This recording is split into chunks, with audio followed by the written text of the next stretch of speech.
India won the Test series against England and is now through to the final of the World Test Championship. That's a huge achievement as far as India is concerned. But it's now time to compartmentalize that, put that aside, and focus on what's coming up. And now, with an eye towards the World 2020, which is the 2020 World Cup later this year in India, now we have the next battle ahead of us. That's India versus England in the 2020 series, where we have India and England. England is the top-ranked 2020 team. India's at number 2. And now, Ayaz, you're going to demystify this entire journey to me, because now we will dissect as to why this is such an important encounter and the importance of this bilateral series in the 2020 format. Well, clearly, look, these are two different formats, and now players, the mindset today of modern players is they see each one as a vocation in itself, so to speak. So if you look at this English team which is here, is very different from what the Test team was or the Test squad was. Of course, some important players are back. Butler, Moeen Ali, Ian Morgan, of course, is here.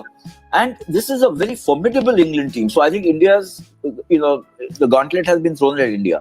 What Virat Kohli and his squad have to do is put the Test victory, aside now. That's in the past. That was a fabulous win in the WTC final, as you mentioned, to play England.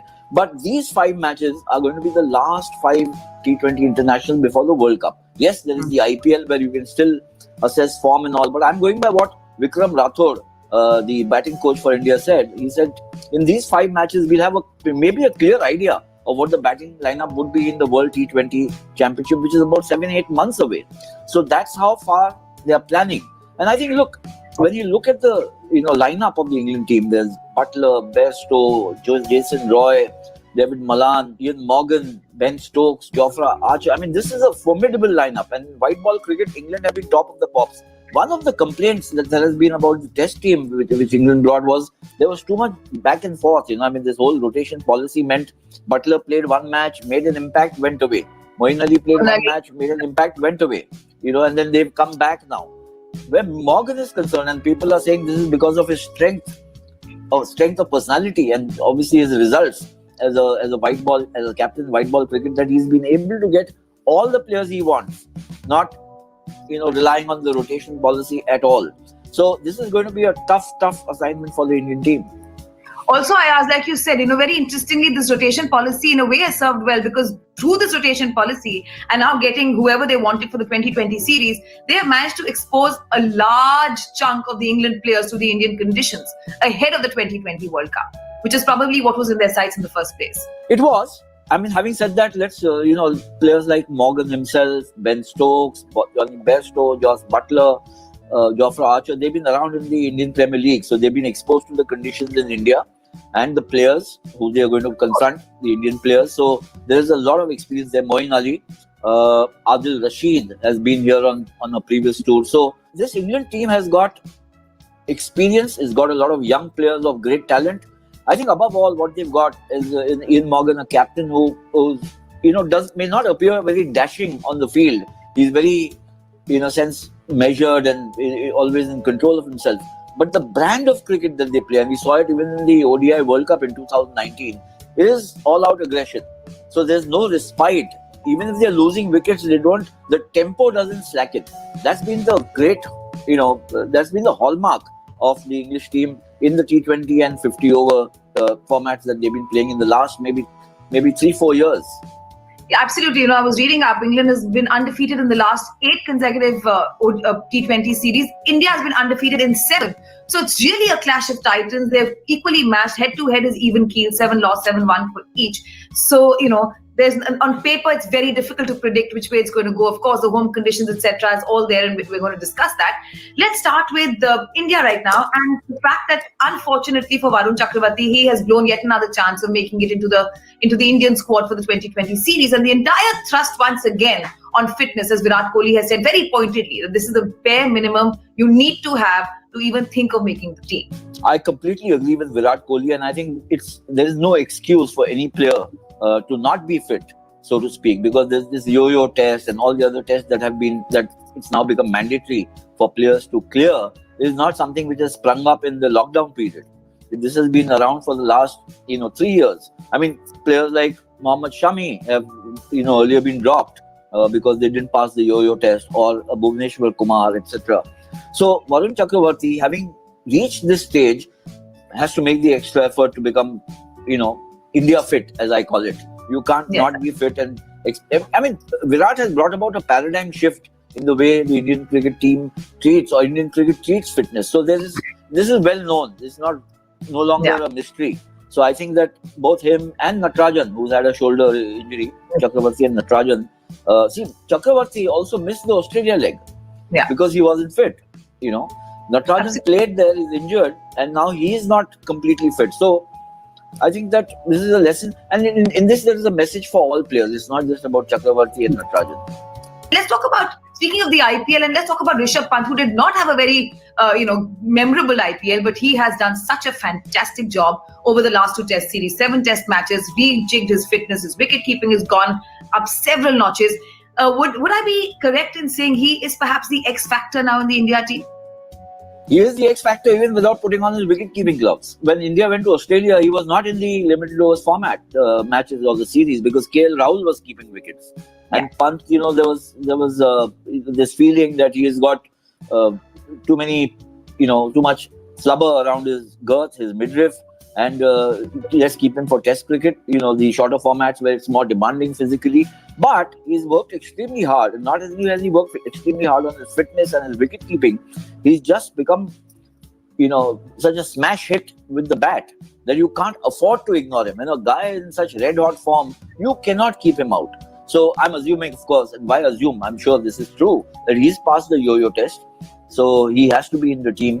The good part is that where the test series was so dependent on the bowling, and we saw how the way it panned out, and it was the spinners who eventually called the shots, and it rested a lot on them. In this format, in the white ball format of 2020 cricket, a lot of the onus and the focus is going to be on the batsman, which is where we have this problem of plenty, which is not a problem to have, right? Yeah.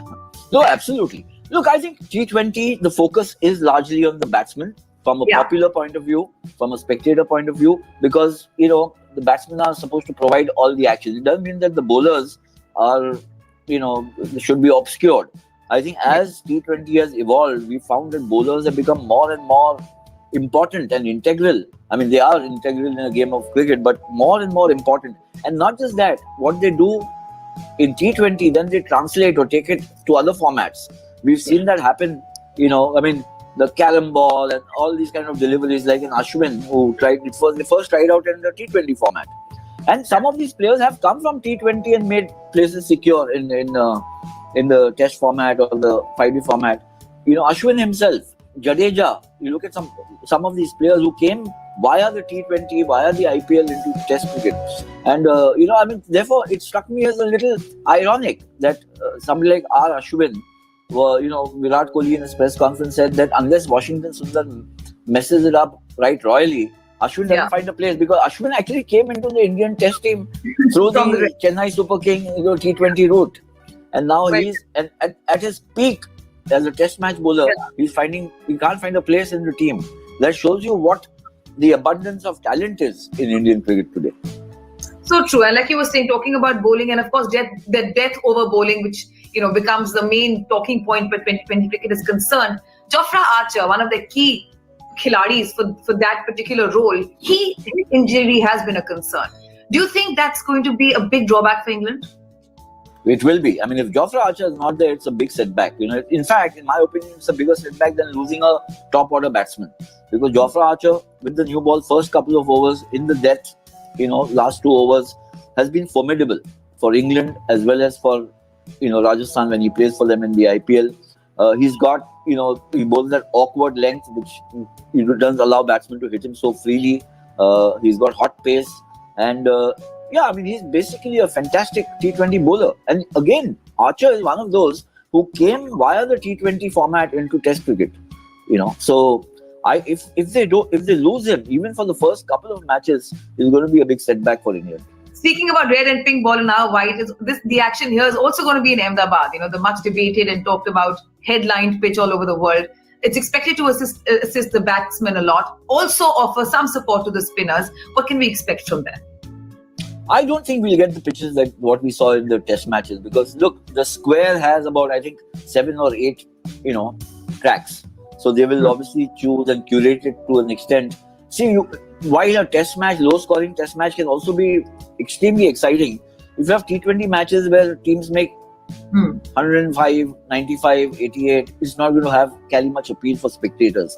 It's a different flavor that fans expect. And I think that we should have true pitches with some help for whether the fast bowlers or slow bowlers.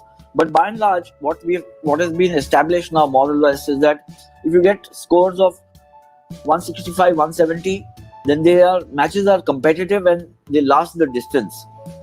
Yes, there might be the odd match which, because of the pitch or because of a sudden collapse, one team fares very badly and it ends abruptly or very prematurely. But if you have 5 matches which end in like teams playing 10, 12 overs, I think it doesn't treat the fans very well.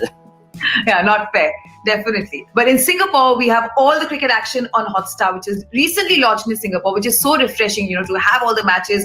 Like on my phone, I go out for my errands and stuff like that, and I have everything on my app. So I'm really, really excited because it starts over here today at 9:30 Singapore time, which is insane. 2020 is such a beautiful slam, bam, mad format that you don't know what can happen. And the last ball, that's when it keeps you guessing till. And that's the fun that we're going to have. So thank you very much for joining us. All the action on Hotstar Singapore. India versus England. The first of the T20 matches is tonight at 9:30 p.m. Singapore time. Thank you so much, Ayaz, for joining us. Thank you, Andira.